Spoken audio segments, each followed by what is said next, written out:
Hola a todos, soy Javier Poveda y esto es de Bien TV, el canal donde te lo vas a pasar de bien mientras aprendes geografía, historia e historia del arte. Este vídeo va dirigido a mis alumnos de cuarto de la ESO de sección, grupos A y B, del CEIPSO, el Encinar de Torrelodones. So in this video we are going to take a look at the second part of the contents of the Unit 1, which are the Enlightenment. We are going to use the presentation that you have uploaded to the virtual classroom, so here comes the magic. There we are. So we already talked about the Ancien Régime, the 16th and 17th century, and now we have to talk about the 18th century, the last century of the modern age. And we have to talk about the Enlightenment, la Ilustración.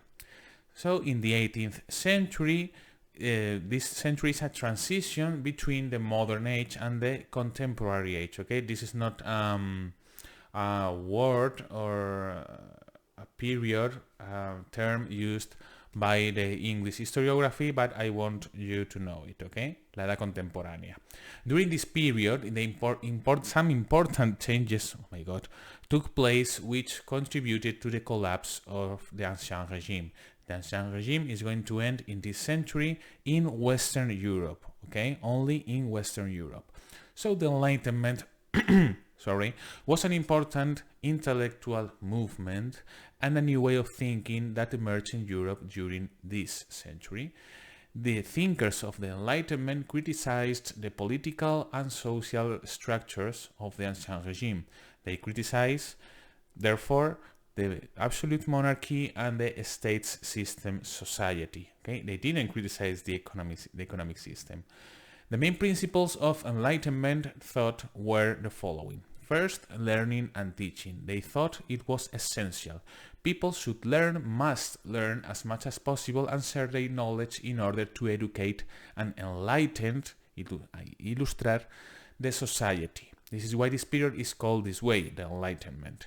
And this is maybe the most important example, which is the encyclopedia, okay?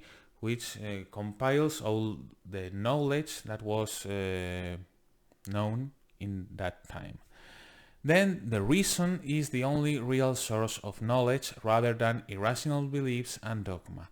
We talked about rationalism, René Descartes in the last video, so this is, you already know what this means, okay?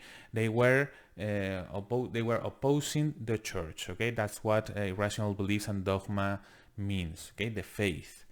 Science and technological progress would lead to economic growth and improve people's well-being. We saw some of the scientific advances in the last video, and now we're going to learn more of them.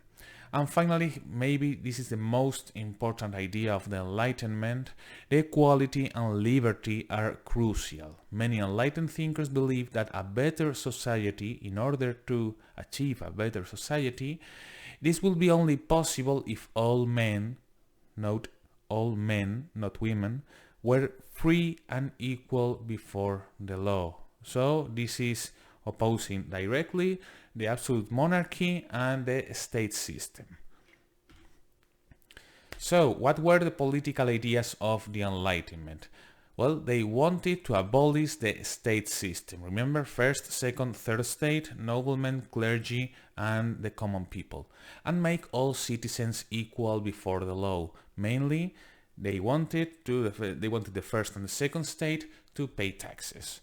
They did not support absolute monarchy also, and they proposed measures to limit its powers, such as the separation of powers and popular sovereignty. These are the two main ideas, political ideas of the Enlightenment.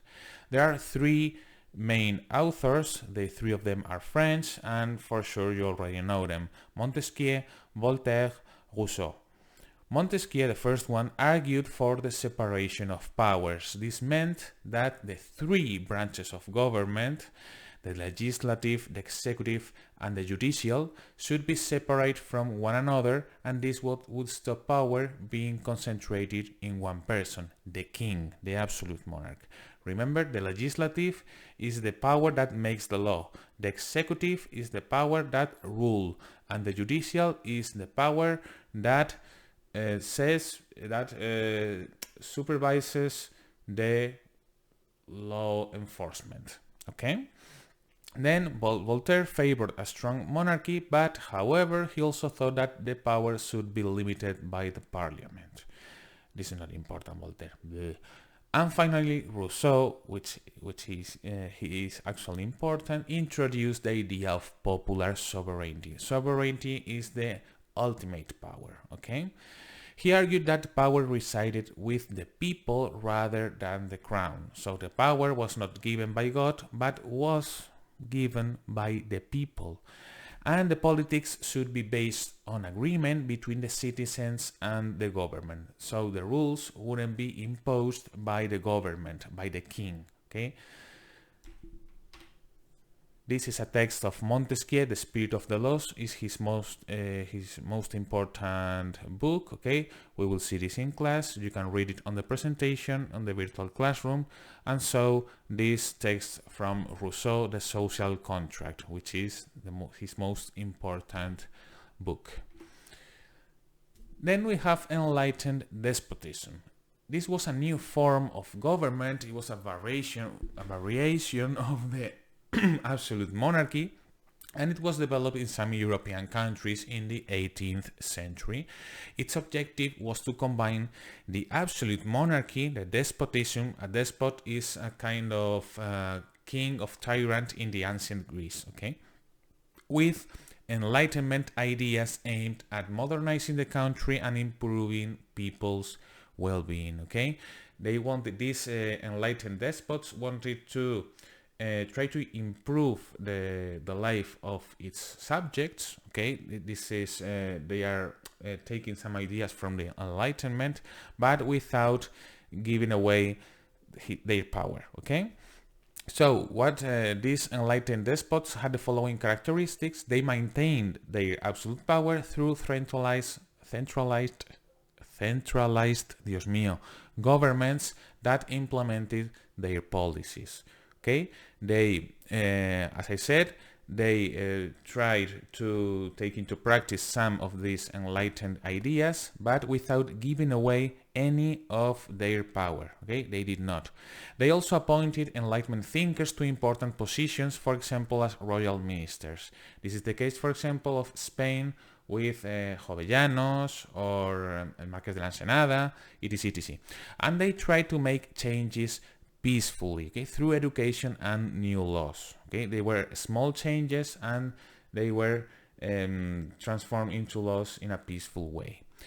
These enlightened despots did not allow their subjects to participate in political life. Okay, this is very important.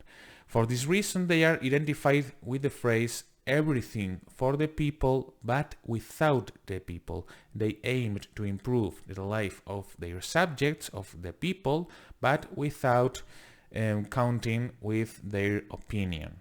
Okay, this is in Spanish, todo por el pueblo, pero sin el pueblo. This enlightened despotism ultimately failed as a form of government because it maintained the privileges of the state's system. Remember, first and second state didn't pay tax, and did not introduce any reforms that make all people free and equal before the law, which was the most important idea of the enlightened thinkers.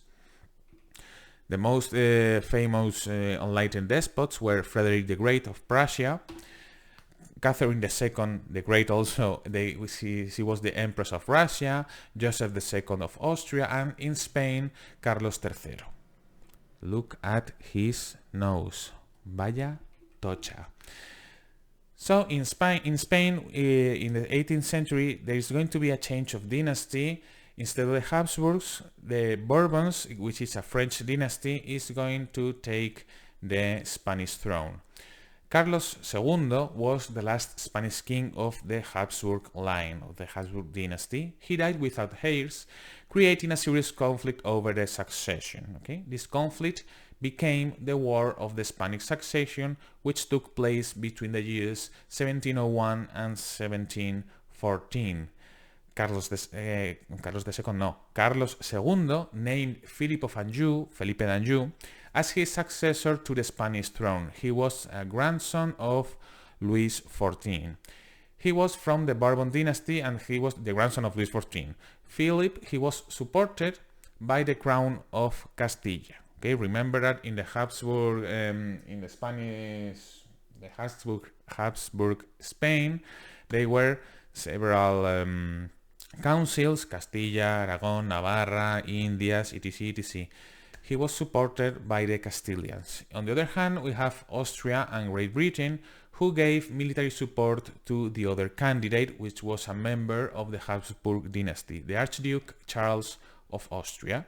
He was supported by the crown of Aragon, the other half of Spain, which feared that the Bourbon king would limit the fueros, their own laws, okay? And he did.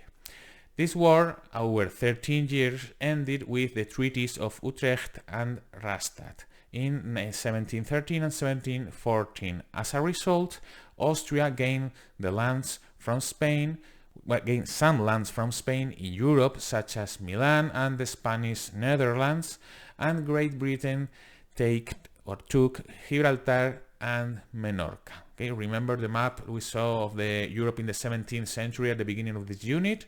So this was the territorial gains of the countries that supported the Archduke Carlos or Charles.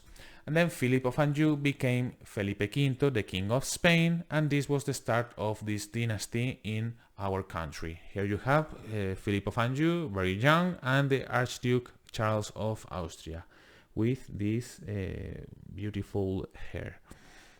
Well, it's a wig, but it's beautiful. So this is more or less what happened in the Spanish Succession War. The France and the Crown of Castilla were allied because, of course, Louis XIV supported his grandson, and this is the territory of Spain in Europe, Italy, and some the Duchy of Milan and the Spanish Netherlands. And the countries supporting the Archduke Carlos were Portugal, Austria, and Great Britain, alongside the United Provinces, which are the Low Countries. Okay, so Felipe V won, but he had to give away Menorca, Gibraltar, and most of the European, well, almost all of the European territories of the Habsburg crown. So this dynasty in the 18th century had these kings: Felipe V, the first Bourbon king of Spain, then his son Luis I, then again Felipe V, when he died, another son Fernando VI, and then when he died without sons, his brother Carlos III. Okay, this is a very cool painting of Carlos III by Goya, hunting. Then now we have the economic changes in the 18th century. At the beginning of this century, the European economies had the same characteristics as in the earlier phases of the Ancien Régime. We have studied them already. However, there were some important changes in all sectors, particularly in the trade. Okay? Monarchs increased the domestic trade by improving the roads and building new ones, and also built canals to connect river systems and modernize ports. Okay? They wanted to improve this domestic trade, which had very little growth. Okay, so they improved the transport network. The international trade grew even more due to the increased exchange of goods between Europe and the American colonies. And during this century, the Atlantic Ocean consolidated its position as the world's most important trading zone. This is called the triangular trade route. Okay, we will see this. It was this route went across Europe, Africa, and America, and it was mainly controlled by the British.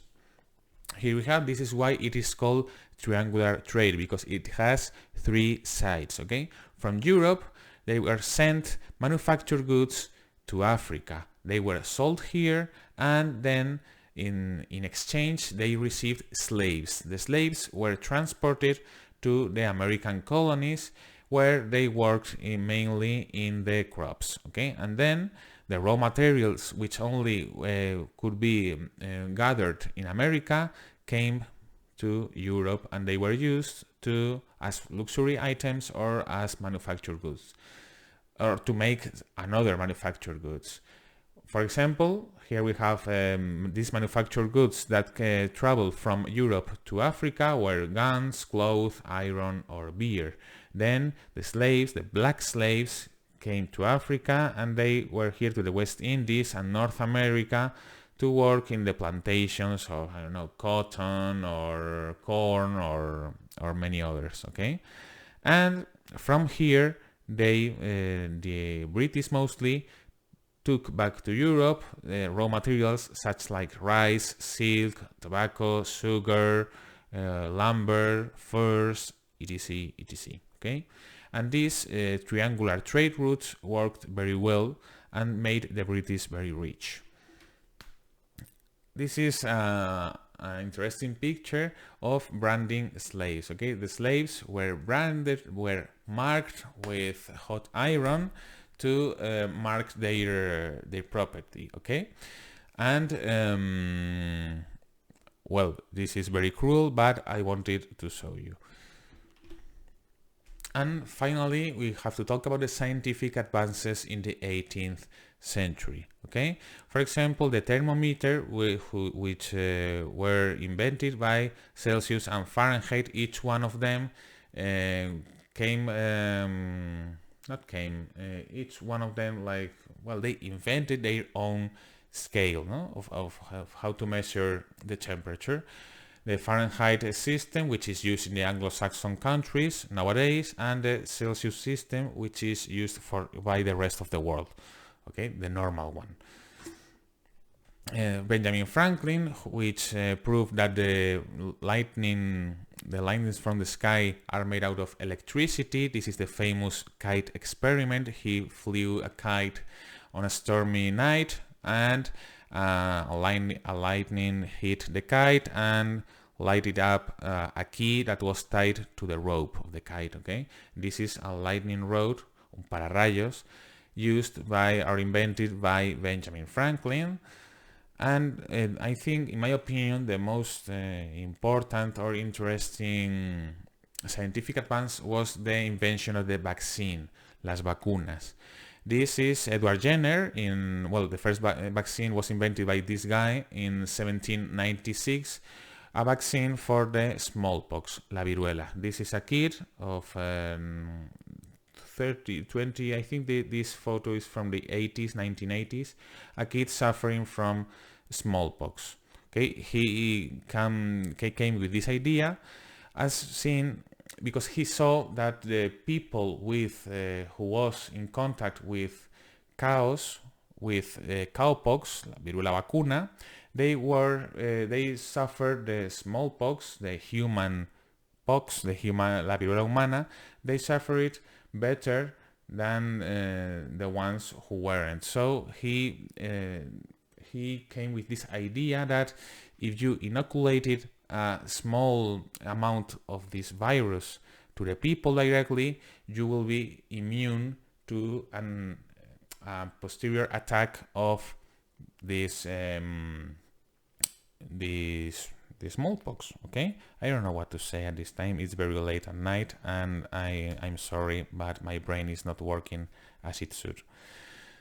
So he invented this, and it worked, and now this is one of the most important advances in public health in history. Thank you, Edward. And finally, the main artistic style in the 18th century is the Rococo, which I believe is, in my opinion, it's the last evolution of the Baroque. And this is a couple of examples. The Swing, it's a very famous painting by Fragonard. And these buildings, very, very decorated, very well decorated. For example, this Kaisersaal in the Würzburg residence in Germany. So we ended with this unit, finally, and I hope you found it interesting and that you understood everything or almost everything. En cualquier caso, si tenéis cualquier tipo de duda, ya sabéis que podéis escribirme al correo electrónico, que sabéis cuál es, y lo tenéis aquí abajo en la descripción. Mirad, parezco un youtuber de verdad. Podéis escribirme por el chat del aula virtual o bien podéis seguirme en mi Instagram, que ya es hora, y además que me hace mucha ilusión.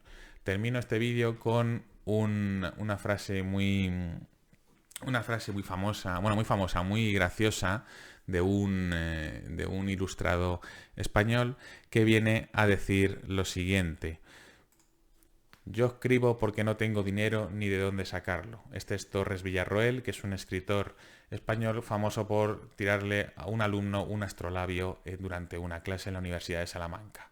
Pues a mí me pasa lo mismo que a este señor. Yo di clase porque no tengo dinero ni de dónde sacarlo, pero sí que es verdad que yo di clase porque lo disfruto a pesar de que en inglés se me dé regulín.